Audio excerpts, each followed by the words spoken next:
Ryan, if you were still playing the league, you would like to fade because you would have a lot of opportunities at running that thing back with pick six. Well, you know what? I did pick out Ryan Fitzmagic. So how you feel about it? Hey, Hey, he around I'm 18 not years. surprised how long you've been in the league and so many teams. So I'm not surprised. Yeah. I picked him off, but I picked off a younger version of Ryan. This older version of Ryan actually is pretty damn good, and he can flat out play. Don't forget the guy got benched in Miami for winning too much. So that tells you a lot about him and where he's at. And he's in the top, hey, believe this or not, he's in the top 5, top 6 in QBR and completions in the last 3 years of his career. He's got better. It's like wine. He's getting better. But I got something that I feel. As much as I know Ryan is going to help us win and he's going to be that guy, you know, sometimes in football, it's all about the story. I feel a Kurt Warner type story happening with Tyler Heineke. I just feel if Ryan Fitzmagic missed just 1 or 2 games, he'll never get his job back again. I feel that Tyler Heineke would get in there and really become Kurt Warner of the Washington football team. Yes, the guy that comes out of nowhere that was bagging groceries that turns into a Hall of Famer. I gotta feel it. How does that OG title make you feel to know that you had a made imprint into this fan base? And you know what's funny about that statement? Oh, you know what's funny about that statement? He said, if Tyler Heineke step on the field, it may be Fitzpatrick's last down ever played for Washington. I butchered the quote. He just said it. But it's funny that it happened in an unorthodox way because as soon as Fitzpatrick stepped on the field, it was his last game he ever played with Washington. His first and last game he ever played with Washington. I'm about to say, Jamal, that's funny as shit. Like that whole quote, because I was listening to it as you just, and I was thinking the same thing.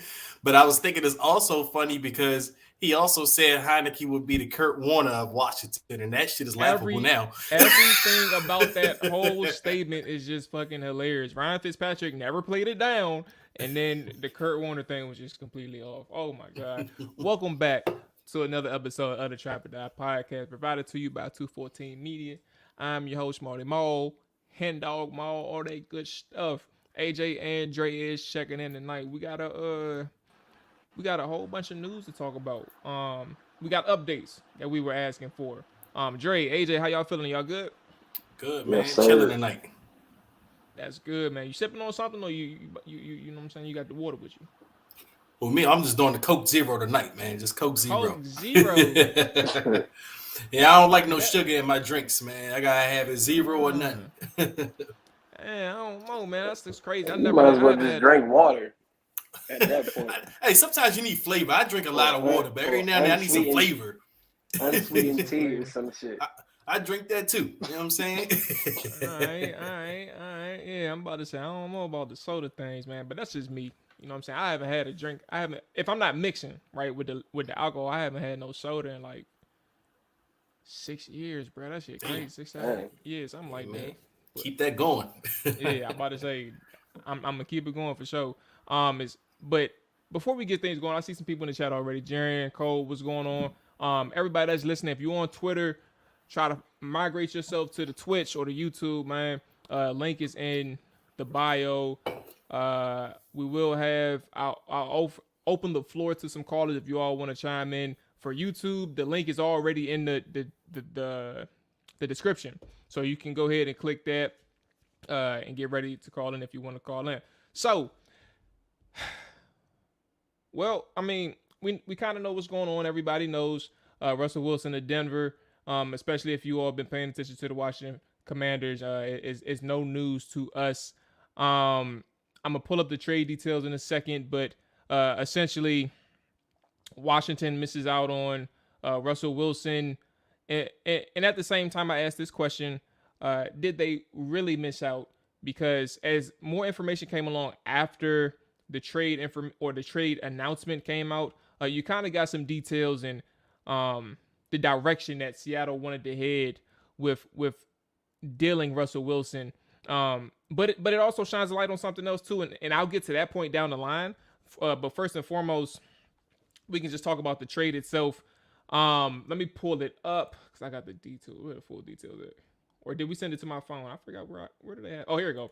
All right, so Seattle received 2 first-round picks, 2 second-round picks, 1 fifth-round pick, quarterback Drew Lock, defensive lineman Shelby Harris, and tight end Noah Fant. The Broncos receive Russell Wilson and a 4th-round pick.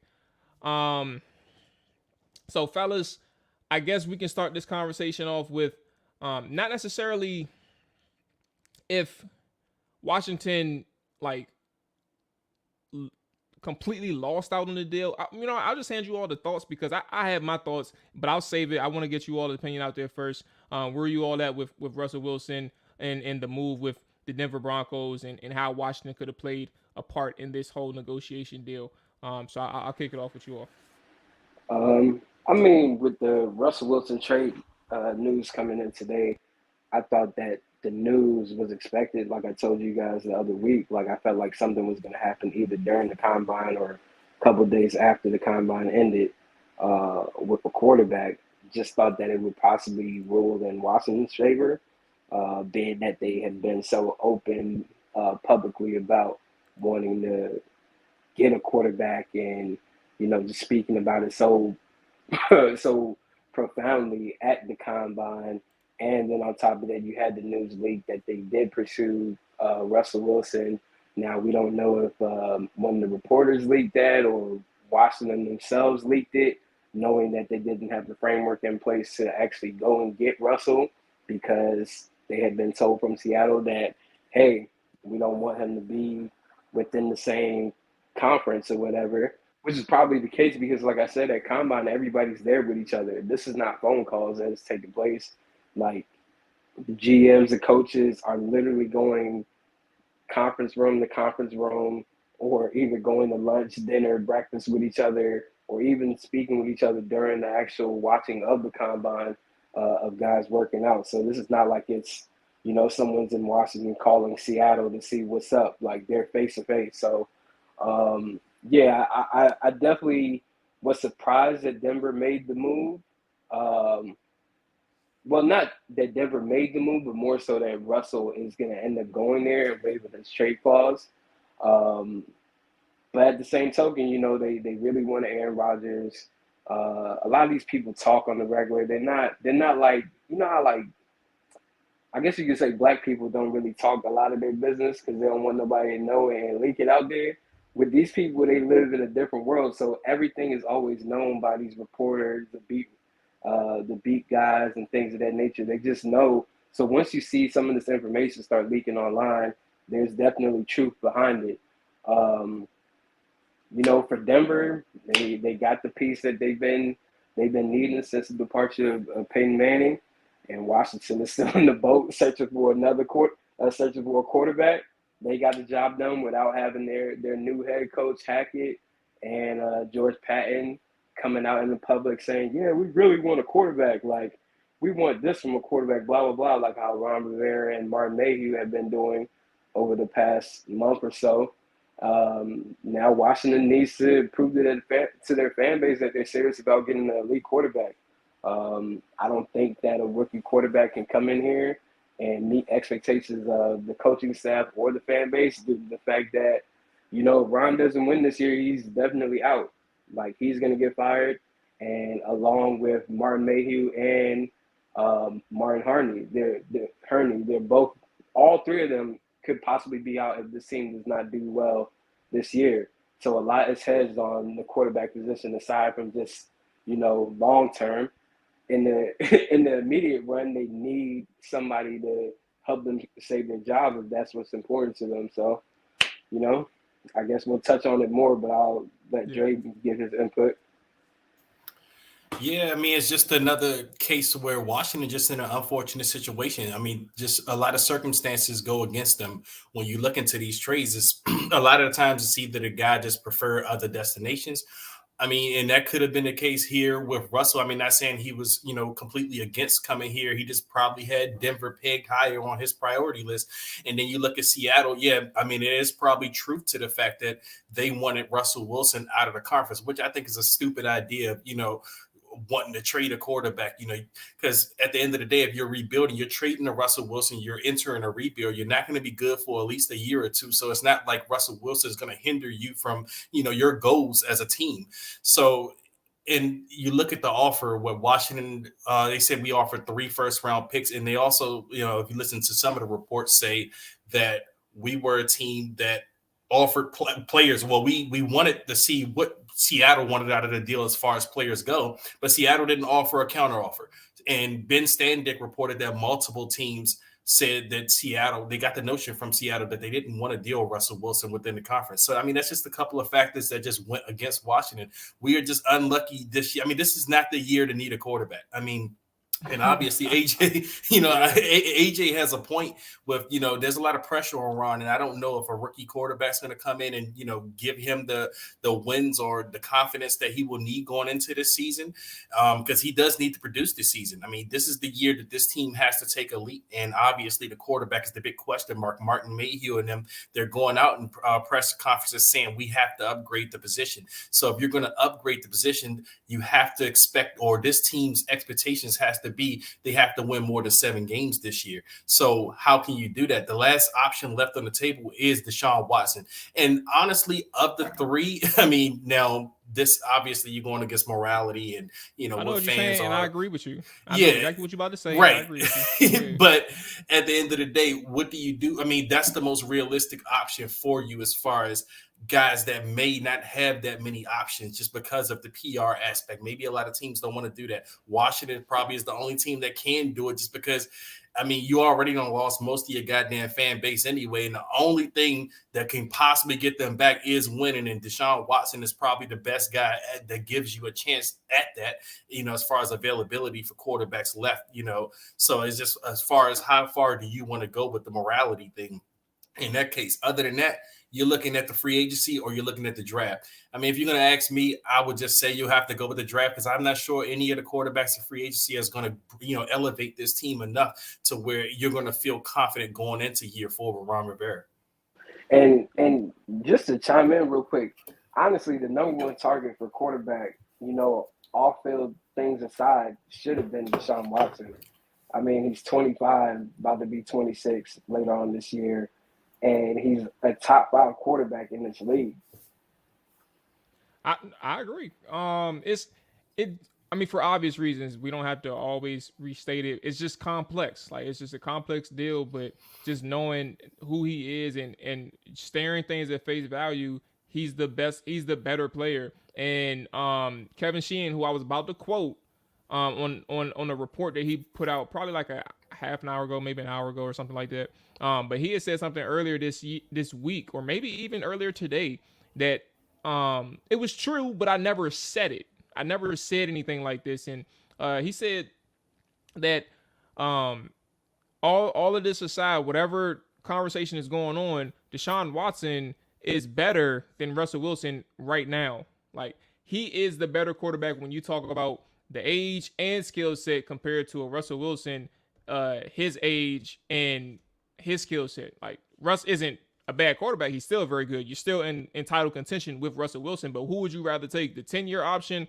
or would you take the 3 to 5 year option? I'll take the 10-year option. I'll take that Deshaun Watson, knowing that he has that youth side to him, and he's still ascending. He's about to enter his prime, and I will take that option. And as it relates to the report, for those who missed it, what's going on, Marcus? Appreciate you checking in. Marcus said that Ron has to draft a quarterback and sign a bridge. It's the only choice. So when we talk about Seattle, Sheehan mentioned that Washington offered Seattle a more attractive package of draft picks than Denver did. Additionally, Washington was willing to offer players as well, but Seattle made it clear, that their preference was to trade Wilson to an AFC team. So when we talk about kind of how things just didn't work out in Washington's favor, to Dre's point, you're correct in that sense, and I agree with you. Just with the more information that comes along, you kind of see that Washington just was behind the 8 ball. Like, it was nothing they can do to really catch up to a team in Denver, given the situation. Seattle's point to what you're saying, Dre, why would they care if they're going through a rebuild? It shouldn't matter. But in the grand scheme of things, they didn't want to deal with the NFC. But the other angle that I wanted to point towards is to what something that AJ alluded to in his in his intro when he mentioned how Ron is under pressure.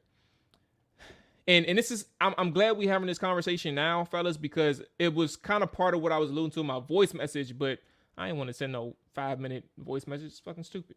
But I feel like even when the announcement came out initially, I think it was through Rap Sheet that Washington made a significant offer to Seattle, and at that moment we didn't know what that significant offer was. I think what was happening was not that Washington had a chance at Russell. I felt like this was more so something that Washington was doing, not to just, let people know we're serious, but also to let people know that, look, even if we don't have a shot, we're going to put forth our best effort to get these quarterbacks. So, and that's not going to stop us. Like, them saying no is not going to stop us from putting out our best offer. And it's unfortunate because you're in a situation where you have to land. I shouldn't say try. You have to land somebody, whether it's that top tier free agent or a top high end draft prospect. And from the quarterback standpoint, you have to try and land that guy. But with the leaks going to the media to try and control everything that's going on within the organization and trying to put that story out there that they're doing XYZ, I've just never seen such an effort from a team, from an organization in any offseason, like any offseason in which they've done things like this. For example, when Washington traded for RG3, we didn't know. I mean, we knew they needed a quarterback, right? But we didn't fucking know that they were doing all these things behind the scenes to try and make something happen. All we did was get the ESPN alert that they moved up from this spot to the number 2 spot in the NFL. Like, that's all we knew. When Alex Smith deal came about, we knew nothing about it. It came out the blue. Like, and all of a sudden you have a quarterback. Think about with the Lions and the Washington and the Rams with Jared Goff. When they missed out on Stafford, it came out later that they were trying to trade for Jared Goff too. Like, none of these things we knew in the moment or before something happened. We knew after it happened. Ron Rivera and company, I've never seen a campaign where a team has been pushing out this whole thing that we need a quarterback. We're desperate for a quarterback. We'll give our left toe for a quarterback. All these things, like, I've never seen it before, bro. And I don't know how to completely process it, but I don't really trust the storyline because it's like it feels like they're obviously trying to settle people's expectations, and that's kind of where I'm at right now. Well, Jamal, I think what you're seeing with that is a direct response to the pushback they got last year, because what did fans say last year? They said, oh, they didn't try hard enough for the quarterback. That's all you heard. And that's kind of the pressure they put on Ron Rivera. A lot of people say he dropped the ball in 2021 offseason by not going hard for a quarterback. That's all you hear, because you didn't, like you said, you didn't hear those stories about Stafford and Goff until, maybe weeks or a month later after, the trade went down.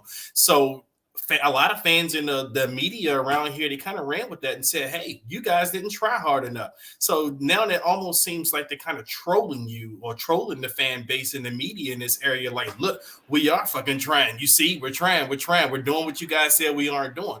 I mean, and then as far as them not being able to land, this just goes to show it's not easy to land one of the elite guys, especially the situation we're in.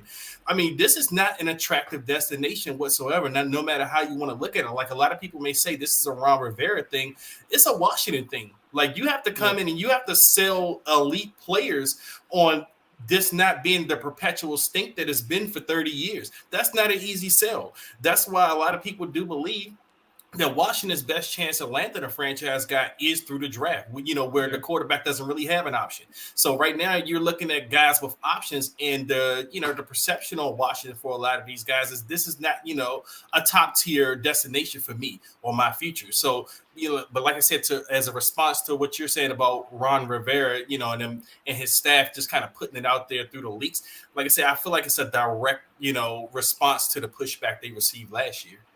I mean, but I also think like that would be the worst thing that you could fucking do is come out there and just so aggressively push that you want a quarterback and not land one 2 years in a row. Like that's the worst PR you could ever do. I mean, with the leaks, like it's gonna come out. I just think it's Yeah. kind of weird how open they have been about it because what if you do have to turn back to Taylor Heineke?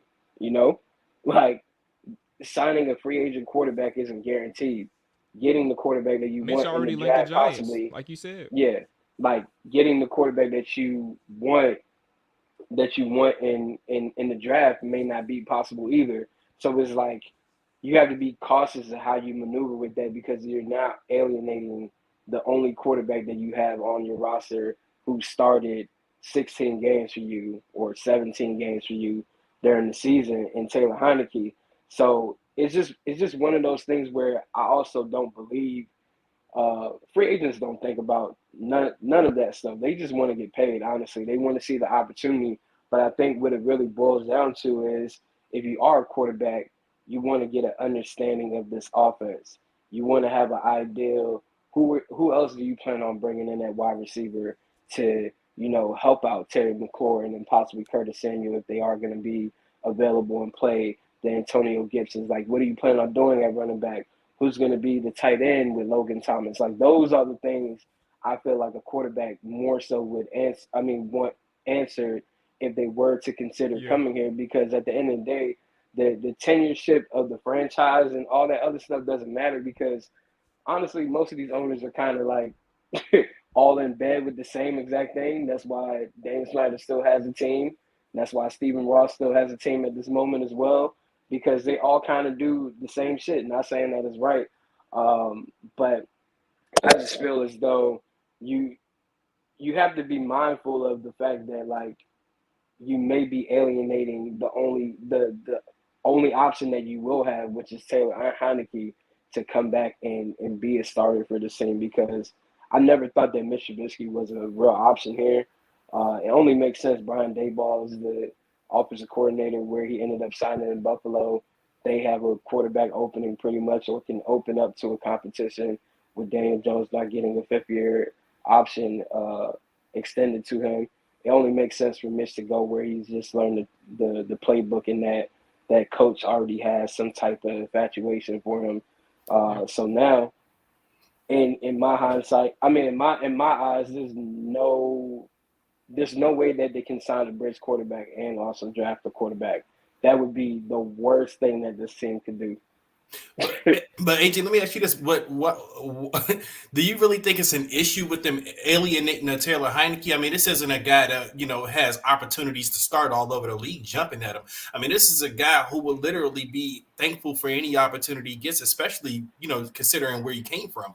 So, I mean, I don't think that's too much of an issue with how they're handling. I mean, this team has already said they want to upgrade the position, so obviously they don't see Taylor Heineke as a starting quarterback, and I honestly don't even think that's an option for the staff at this point this coming year. Regardless on if they strike out on all the guys that they coveted, I don't think they view Taylor Heineke at all as their 2022 starter. So they're going to upgrade that. I mean, but however they he's see but fit.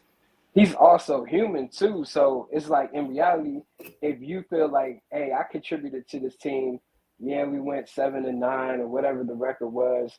Now, like the main focus has been pushed out there to the public, not even just behind closed doors, is that you're trying to get someone to replace me. Yeah, I came from off the street. I was like trying to get my degree or whatever, but I've now put enough tape together to show that I can play in this league. So why would I even want to continue to be on this roster? You feel me? Like if you do have, you might have to return back to this guy. Like that's what I'm saying. Like you just got to be cautious how you play that, because at the end of the day, who's to say any of these things work out? Like, I honestly want them to go get Deshaun Watson, but I don't know if that's going to happen, you know? And then in the free agency market, who do you have that you could bring in? I'm not about to trade a first round pick for Jimmy Garoppolo, who's also coming No. off an injury and can't even participate in nothing that we would be doing in the offseason Jameis until likely probably staying training in New camp. Orleans. Yeah, like Jameis is going to stay in New Orleans. So now I'm in the draft, and let's say, for example, Seattle or Detroit ends up wanting to take Malik Willis if that's who I wanted, or they decide to take Kenny Pickett and that's who I wanted, I now have to return back to Taylor Heineke. You feel me? And he has some authority to be able to call some of his shots too. Like he has a major agent like Lee Steinberg. It's his agent. He has some pull to be able to get himself out of that situation as well and go And do elsewhere what? and really compete. He might feel like he can compete elsewhere. I mean, I get what you're saying. Like, I know that's your son and everything, so you got a better understanding. I'm actually on the other side of this argument. You got a better understanding what your son wants to do with his life and his career. But at the end of the day, like, that's just how he might feel because he's really getting put out there as being a bad quarterback. In his eyes, like, damn, they're trying to replace me. Like, them motherfuckers needed me during the season. Now I'm not good enough to even have an opportunity to see what can happen for another full year because I only had 1 year. But he won't get that opportunity anywhere else. That's the point. He won't have the opportunity to start, and I agree, Dre. I think one of the wildest things that was said last week was Mayhew when he had his presser, and he said, "Now I'm not going to be 100% right on the quotes, but he was like, look, man, I appreciate everything." That Taylor Heineke is done for us, but we need to fucking upgrade, bro. We have to get better at the position. And I'm like, to AJ's point, I'm saying, bro, imagine if you're the quarterback hearing that shit. Do you think he's just gonna be like, you know what? I get it. Hell nah, he ain't gonna say no shit like that. He ain't gonna say nothing like that. So I get the personal side, just understanding how frustrating you can be, just understanding that people don't believe in you to that degree. But I think what kind of makes this because Maul, even factor in if this guy stays on the roster, your quarterback that you brought in here to replace him gets hurt, you now have to rely on this guy. So now like, because his feelings hurt, what do we do? So because his feelings hurt, he's not gonna give it his all. That shit up. Man, you gonna have to. That's why I said, bro. Like I said from day one, if you are gonna bring a new quarterback in here, you have to get rid of Taylor Heineke, bro. You have to. I don't know, cause I always look. Here's how I view Taylor in this whole ordeal. Like prior to any news breaking, I had viewed Taylor as that. Like people were talking about bringing in a free agent for a bridge option, and I'm thinking that your bridge option is on your roster. Like I've always thought that Taylor was that person because what it does, it doesn't just allow for Washington to, draft a guy and there'll be no problems. It also allows for them to bench Taylor Heineke in the event that the backup or the rookie is ready to go, whenever he's ready to go, if he's not that day one starter. And I think it's easier to say, Taylor don't got it versus saying we're going to get Mitchell in here or we're going to get Jameis in here. And this guy possibly lights it up, which works well for the team, right? In one season's worth of success. But if you're talking about long-term projections and you draft a Jordan Love, if you're a Green Bay team and all of a sudden you just realize that you drafted Jordan Love and this fool, he's not going to start because that quarterback that you signed in free agency he's cooking. And now you got to play, you got to sign him to an extension again. Like, I just feel like that free agent option, while it's good short term, it's not a true bridge option because that bridge option needed to be somebody who you knew. Like, for example, AJ, I thought Tyrod would have been perfect because he don't last nowhere wherever he go. He don't last. So you can put him in. You can put him in and have him one game for a couple. One game. Tyrod was just here yesterday, actually in DC. Yeah, did you tell him we needed him? Nah, I mean he know he understands the landscape, but yeah. I mean, So at the end of the day, who knows, bro? But yeah, I don't understand the bridge talk stuff because it's like you already got your bridge quarterback. You're getting paid $5 million, so why would you go bring in another guy to be a bridge and have to pay him upwards to maybe $10 million or $11 million a year and then go draft a quarterback? So now you're gonna have 3 fucking quarterbacks for what? Yeah. Well, the only way I can see that being, from the front office standpoint is that they feel like those bridge options are just a better option than Taylor Heineke. I mean, maybe they legitimately think that Mitch Trubisky's better than Taylor Heineke. But if y'all remember, right, Ron said like maybe a month or two ago, if we draft a quarterback, that quarterback has to be prepared to start immediately. He did say that. I don't remember where he said it, but he So I definitely said it. remember I remember the conversation. He was essentially saying that if we draft him, we would expect him to start. Like we're not going to sit here and not verbatim, but we're not going to sit here and coddle him. Like we're going to make sure that he's he's going to be that starter. Like he's going to start that week one type thing. So I kind of get it, but yeah, I don't know. Here's one thing that I wanted to ask you all too. When Russ mentioned, and everybody in the chat too. Matter of fact, hold on, let me do this one more time. I did see somebody pop in here, but I guess he backed out for a second. Link is in the chat. I just sent it to Twitch and YouTube. The link is in the chat if you all want to call in, chime in, get your thoughts off on the situation. But here's the thing that popped up in my head when Russ had mentioned, I forgot who reported this. It's been like 1,000 reports today, but they had said that Russ' preferred destination was Denver. It brought back something to my head where I was asking this question, and I always thought this, right? If they were go to the free agent option with the quarterback, drafting the quarterback, as well. I always had this thing where I asked, why would people assume that even the free agents would want to come to Washington? Like, why would that be their preferred choice? And I'm not downplaying Washington in a sense of like there's nothing here, right? But what I am suggesting is when Ron has made his pitch throughout the entire draft process and during the combine, the week of the combine, and he's made all these pitches saying that this is a place that Washington is prime for a starting quarterback, a top tier quarterback to take us to the promised land. We have the 6th best offensive blocking in the NFL. We have a 1,000-yard rusher. All these stats. What's to say that that's enough, even on the surface level, for a quarterback to say, I want Washington to be my number one choice? We just heard about Mitchell Trubisky being rumored and linked to the New York Giants for the obvious reasons, the coaching thing. But even still, they are not without weapons. They still have weapons. And then Jameis Winston going back to New Orleans for obvious reasons, like that's security measures. You're coming off an injury. You would want to play in a place that you're familiar with, especially with a coach that's familiar with you. I just don't understand why people would have even assumed that free agents and stuff like that will even be a preferred choice. Washington would be a preferred choice for them, because I'm not entirely too sure that Ron was very self-aware of the situation. Like, there's other options out there. I understand you have to make your pitch, but I'm not sure that these top tier guys would even choose Washington as their number one.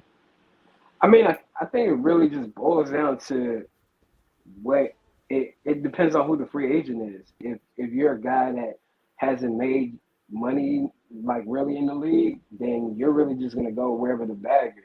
You feel me? Because you want to secure your financial future for your family and generations. Now, for guys that have been in the league and maybe this is their third or fourth contract, you're gonna value a franchise that's stable, a coaching atmosphere that's stable, relatable, and also gives you an opportunity to compete and wherever your family lives. Like, so it just really depends on the guy. I mean, you take a guy like Amari Cooper, the only thing that separated him from coming to Washington was due to state income tax. Like, that was the thing. Like, no matter how much Washington was offering him much more than Dallas, it was the fact that after you break down the taxes, he wasn't going to make as much as he could have made being with Dallas, and also the marketing opportunities. And this is coming from direct knowledge, as I'm really good friends with his agent, Joe Siegel. So this is me and him talking during the free agency period and him telling me what Amari is about to do. So it's just like, that's the only reason why he didn't sign here. Who's to say that can't happen again, because Washington really wants him. That's what Ron wants, opposite of Terry McLaurin. Because we even heard rumblings that some of the people on Ron's staff didn't even feel that Terry was a real number one. They didn't like certain things about his game. And Ron really wants a guy that can run crisper routes, that can really get into the full route tree. But I think if you're a quarterback, you have to be mindful of the weapons first that you will have to your disposal, and then second, the creativity of the offensive coordinator that you'll be working with. I haven't really seen creativity from Scott Turner, in my opinion, that would make me intrigued. And that's probably what really pushed the edge over that we're not even really discussing for Russell Wilson to be okay to waive his trade clause is going to work with Nathaniel Hackett, because he's seen the Green Bay Packers offense. He's seen the different creative things that they've done offensively that have led to Aaron Rodgers being the MVP of the league since Matt LaFleur has been there. I don't know if it's like 1 or 2 times already, but those are things that would intrigue a quarterback to wanting to go there. Because I honestly, if you compare Broncos roster to Washington's roster and also the divisions that they play in, Washington would give Russell a better chance to be an MVP of this league from a talent standpoint of what he'd be working with. But You said compared to Denver? Yeah, like I mean, I told you this probably. I don't really care for Denver's team. Like overall, like DJ, you done bumped your head, brother. I mean, they got better receivers. They got better receivers. Yeah, I mean, they got Jerry Jeudy, they got Cortland Sutton, but those aren't guys that's really going to scare you at this point in their career. I like Jerry Jeudy a lot. Like I'm a big fan of Jerry Jeudy, but you also just traded Noah Fant, your tight end, your security blanket. You have that one dude, Albert, whatever his Nigerian last name is. Yeah, Albert O. You got a good running back in Javonte Williams, and then maybe you could bring Melvin Gordon back, but they have no offensive line at all. So it's just like, and even if you want to talk about Denver's defense, Vic Fangio is now gone. Like people aren't remembering that. Like he's one of the great defensive minds of all time in the sport. Like he's no longer but they weren't that good defensively for the most part with them. I mean, like, they were good enough game planning wise to keep them around, but they made a lot of upgrades in adding Surtain, Darby, to go alongside with Kyle Fuller, and Simmons and Jackson. But it's just like at the end of the day, I think if you're a quarterback, you're going to focus more so on what weapons am I working with, and the coaching staff, especially on the offensive side of the ball. That's what would lead to the attraction of you wanting to come to Washington and this man Cole had Cole had to switch up the scene on us. Hey, hold on 1 second, Jimmy. I just saw your chat too. I didn't see you text this at first, but Jimmy, if you were still around, you can come through, chop it up, add a few words on the situation. Cole, the good man Cole, man, the Hentations podcast, man. I started checking a lot about a month ago, man. I've been watching. I've been listening. I've been listening ever since, man. Y'all have a good show over there. How you feeling, Cole? You good? I appreciate that. Thank you. Can you guys hear me? Absolutely. Yes, sir. Awesome. Yes, sir. Awesome. Man. I appreciate the floor that. is yours, big dog. Oh yeah, man. Just stressful. I was in the middle of a meeting. I was presenting on financial results for this past month. I looked down on my phone. I see the alert about Russell Wilson. Literally just dropped my phone in the middle of my presentation. Everybody's like, Aaron, is everything okay? I was just like, yeah, I'm good. You know, just listen, man. It's a mess. It's frustrating. Yeah, listen, man. The way I always, whenever I come on here, I feel like I always talk about how like I kind of have to look at everything from like a macro level, just like look at it from like the 30,000 feet view, and like we see what's happening with like the rebrand, that we're changing the brand, stadium thing, they're moving it to Dumfries, whatever. There's just so much going on with this team. This team just desperately needs a win. It needs like a win. It needs something good to happen. Like when you play baseball and sometimes your coach tells you when you're in a slump, you just need to see the ball come off the bat hard, and it makes you just feel good. Keep going. They've just been striking out for 30 years, right? Just strike out, strike out, strike out. And like we're just at such a desperate point right now. Like we ain't got no fans, man. Like it's bad. It's so bad. And then the way I look at it, this is like our only hope. You got to like hit on this, right? You can't bring out Mitchell Trubisky week 1. He can't be the first quarterback playing with the Commanders branding on. That can't be a thing. Or like Taylor Heineke or all that. And it's one of those things where like I totally understand. Like if Seattle doesn't want to deal, they don't want to deal. You can't make them deal, right? You can't make Aaron Rodgers want to come. You can't make Deshaun Watson not be nasty. But it's one of those situations where like, okay, but like we got to have results. Like we're at that point now. We can't just keep trying. Like I know it's hard, but like plenty of people will get their heads chopped off at jobs around the country every day. Not because they're bad at their job, just because like it just didn't work out. And they had valid reasons why said thing didn't work out, but they still get chopped. And we're at the point now, we're at nut cutting time. This is year 3 of this. So I don't know, man. Like I don't where do we go from here right now? Like if you asked me a week ago, I would have said we work like anybody, but still it's just I don't know, man. I wonder if like given the pressure we all understand that Ron is in, I wonder to what degree will it adjust his path for quarterback? Like, and what I mean by that is not necessarily if he'll go one route or over the other. I wonder if he'll be more aggressive in the pursuit of a free agent or in the pursuit of a quarterback in the draft. Meaning, I feel like I have to trade up now because of I can't afford to let another team jump me if I want that Kenny Pickett or if I want that Malik Willis or another quarterback, Ritter, Corral, whatever, however they're thinking. Like, I wonder if he's going to choose to be more aggressive in the sense that I can't afford to let this person go because so many others have bypassed Washington already. Or even in free agency, if you see somebody like a Mr. Trubisky heading to New York Giants, and I'm like, all right, well, I can't let him go to New York. I definitely don't want him in the division, but I want him. We liked him last year, so let me pay $2 or $3 million above what the asking price is for him to try and convince him to join Washington. I don't know if that's going to be the case for Ron, but I do question or even wonder if it alters their plans in the sense that because of that pressure does exist, he may have to do a little bit more to secure that option, that plan C or plan B, whatever that may be. I don't know. It is a valid question in my head. He's got to cover his ass now, right? I mean, you struck out on like the big fish. So now, I mean, if you got one big fish left. One. Well, yeah.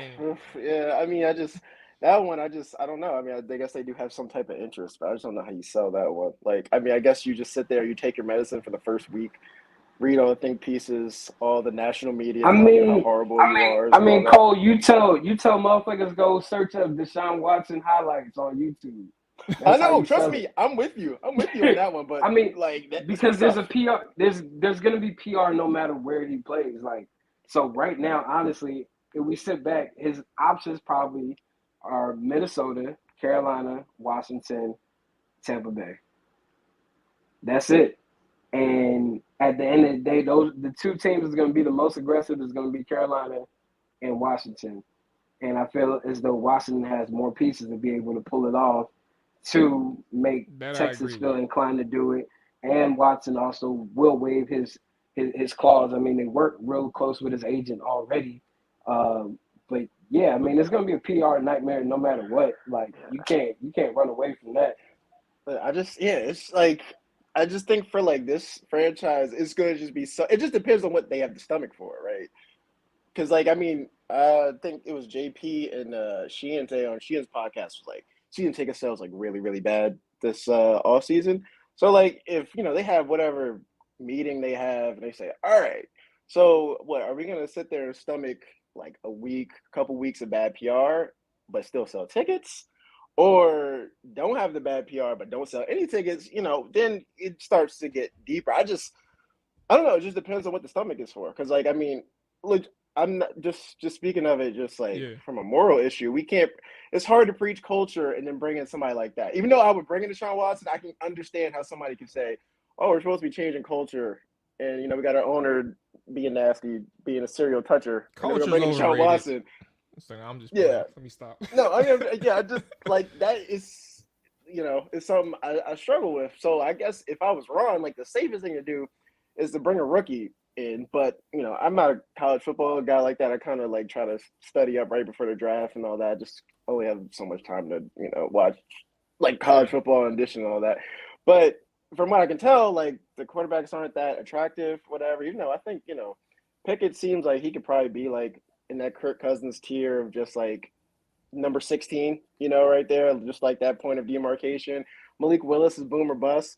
But, I don't know if that's what you want to do, especially if like, something like the Lions want to pick somebody, because then that just makes it even crazier because you got to trade up to get there. But if you're Ron, if you get a rookie, that at least gives you like, something to stake your claim to. Like, oh, you can't fire me. I'm gonna bring this guy along. So, yeah, I don't know.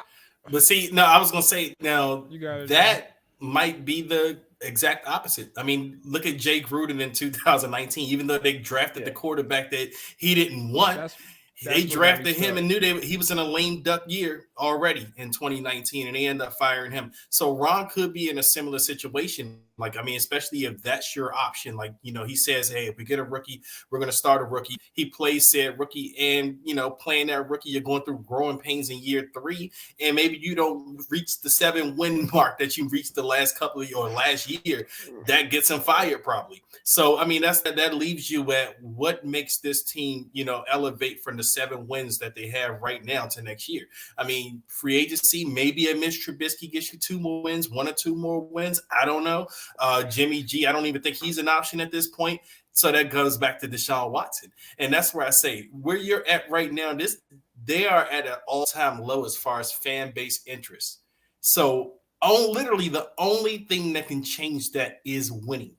Sure, you're going to get some backlash about Deshaun Watson at this point. Oh, yeah, him and Dan Snyder, blah, blah, blah, blah, blah. Deshaun Watson goes out there and win. Suddenly people stop caring about that. The casuals come back on. The casuals aren't going to care about how many hand jobs Deshaun Watson got at a massage parlor. You know what I'm saying? The casuals, all they care about is, oh, Washington's winning. I want to watch this exciting team. Right now, you don't have that interest. And I mean, I'm not saying all this to say, hey, I'm 100% advocating for Deshaun Watson. I'm just saying at this point, that's the only realistic option that this regime has right now of elevating this team. I don't know if the rest of the other options out there right now help Ron Rivera's status as a coach. I think that's really it. It's hard to really move the needle without like having that top tier guy or having a change and hoping you hit big with a rookie, having that Cam Newton do over again in a sense. But the mid tier guys is as you stated, man, it's gonna be rough to even convince anybody of anything that is worth something. All right. So before today even started, we had a whole agenda, but we're gonna end it with the quarterback talk. And while we have Cole on, it wasn't I guess who was it? What's his name? That was a new name for me. Jimmy. Jimmy wasn't able to come back, but we'll end it with one thing here. Your plan B, realistic one, right?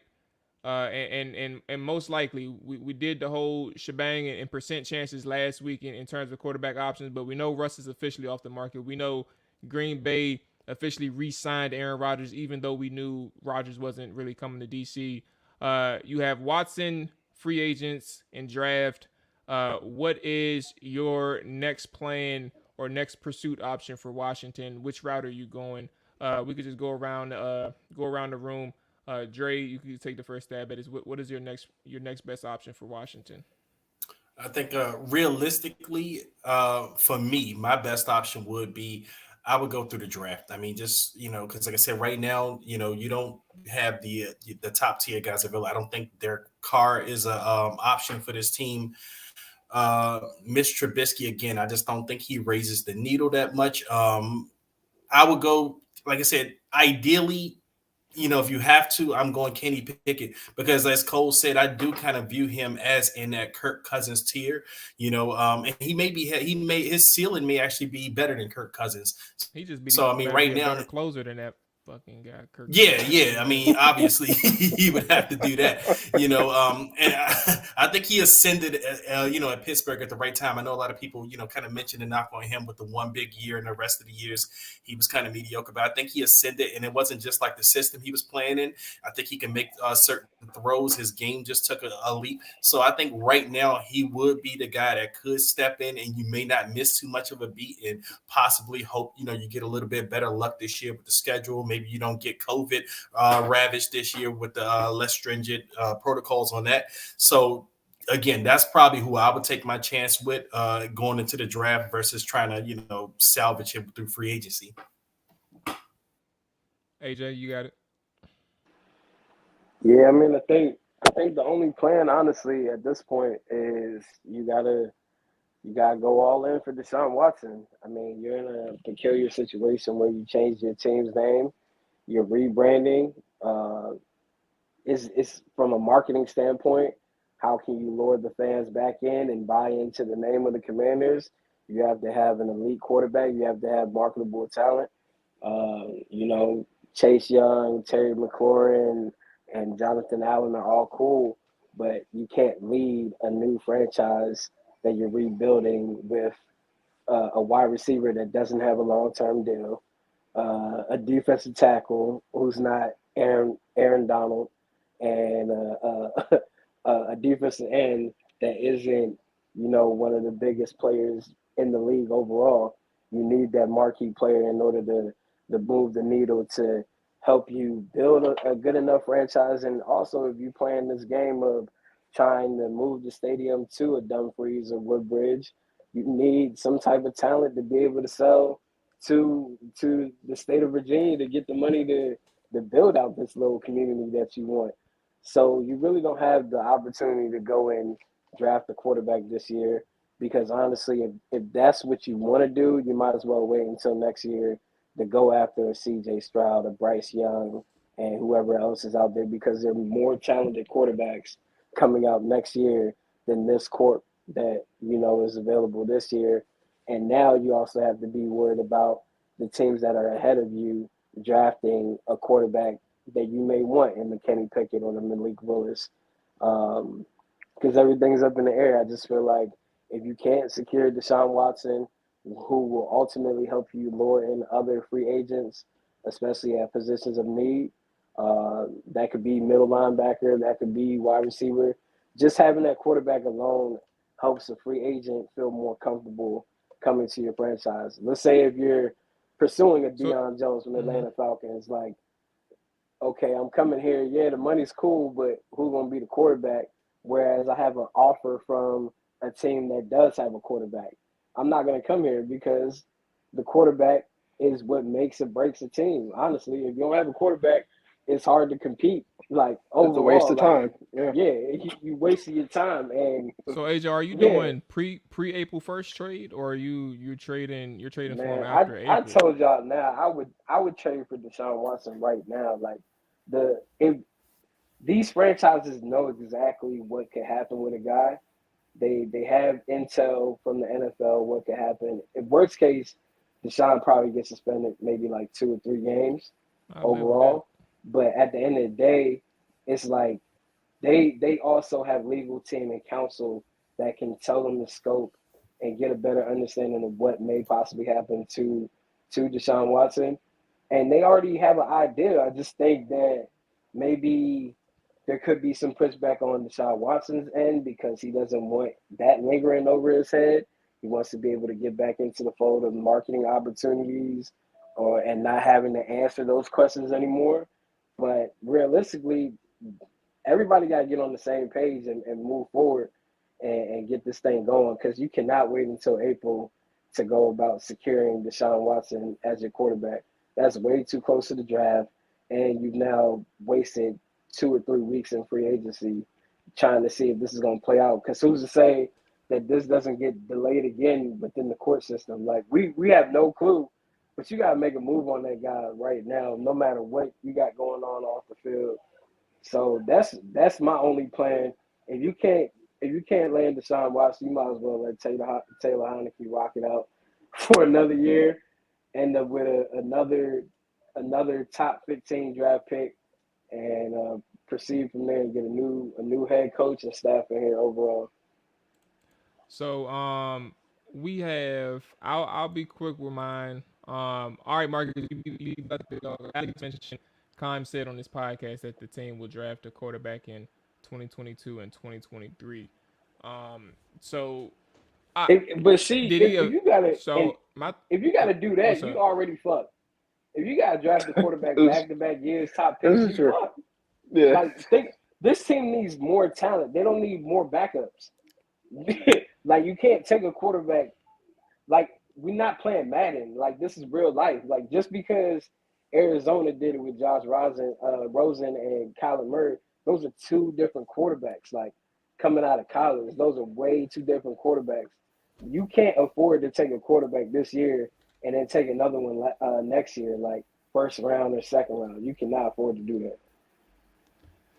All right, so two things actually. Y'all want to take one more caller? Cause this guy he hopped on. He was waiting for a little minute. Do y'all want to take one more caller? Yeah. All right, let's go ahead and take one more caller in there right quick. Hold on, let me go ahead and add him. Boom. All right, so we'll still go around the circle so we can make sure Jackson gets in on the conversation here. But I'll go right quick. In my situation, I do think it's going to end up being the draft. I'm with Dre in this regard.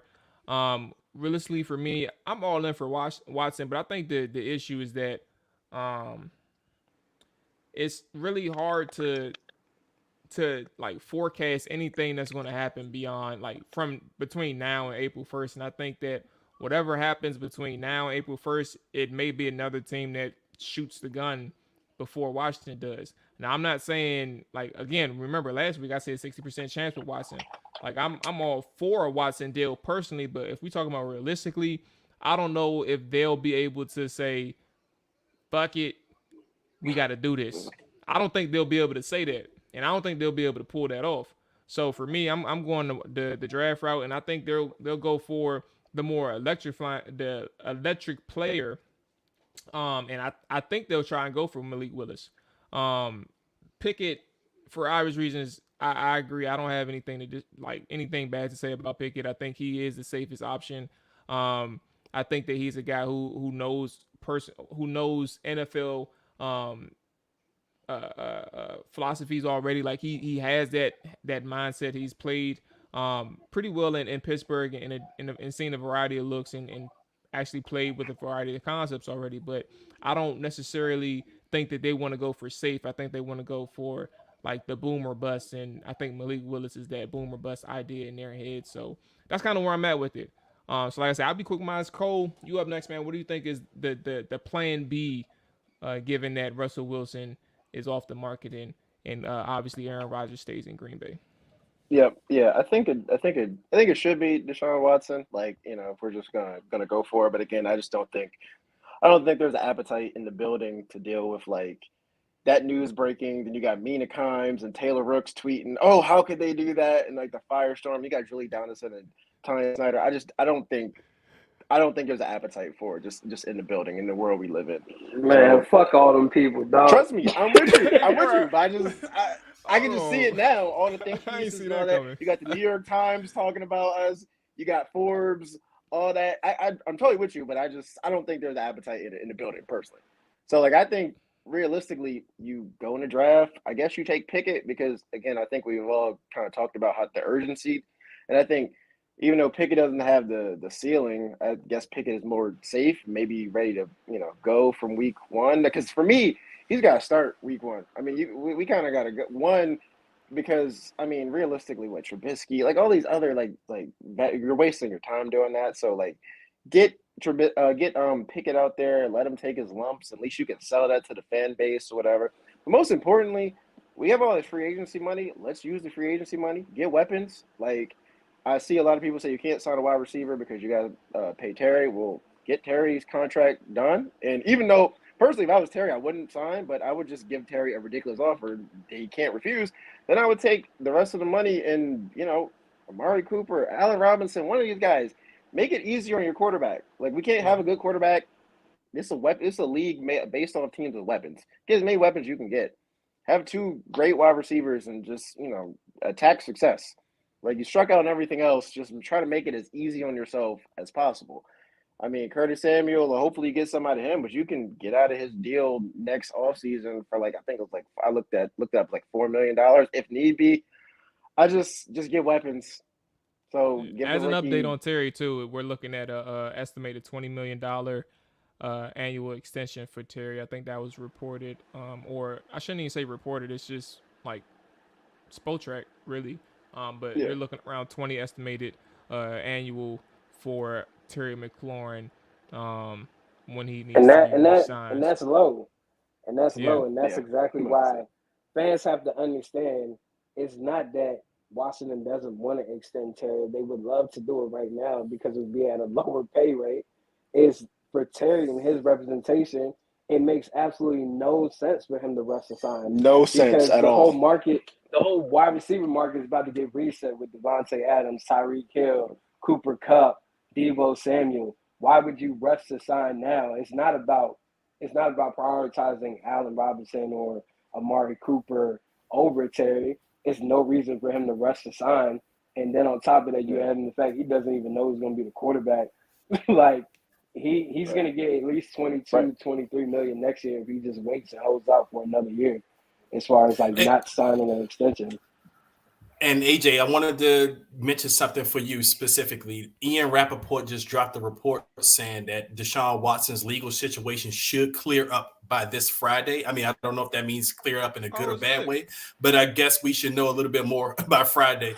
But the bad news is they said it will be a strong market for him. So you're going to have a lot of competition for Deshaun Watson. So, hey, man, all I know is if that is true, and that's what, like I said, it seems like they're pushing for him to get cleared because the open tampering starts next week, right?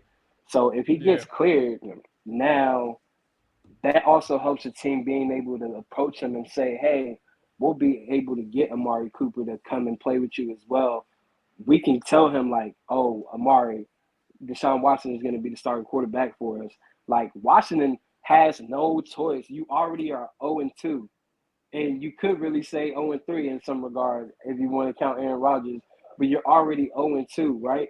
You have to get this W and get Deshaun Watson. No matter what it is they want, you got to just part with it because who else can you turn to? And you can tell they're not really in love with any of the quarterbacks that would be available for that 11, or they wouldn't be going after Russell Wilson. Yeah. Like, there's nobody can sit here after that combine, like, that's when the reports came out after the quarterbacks already worked out that Russell Wilson was being approached Seattle was being approached for Russell Wilson by the Commanders. You can already tell that they're not in love with the quarterback prospects that are out there on the market.